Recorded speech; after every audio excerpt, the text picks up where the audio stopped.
na kwa sababu maji ni uhai. Kwa hiyo uhakika wa maji safi ni msingi bora wa afya na ustawi wa jamii yoyote duniani. Mtakubaliana mimi kuwa Mwenyezi Mungu amefanya maji kuwa rasilimali na zawadi ya bure kwa binadamu kutoka kwake yeye mwenyewe.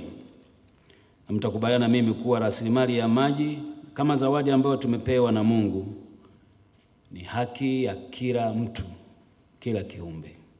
Naomba nitoe rai kwetu sote tulioko hapa, tushirikiane kwa pamoja kutunza na kulinda vyanzo vya maji, ili vyanzo hivyo vya maji viweze kutupatia maji kwa muda mrefu na kwa uhakika.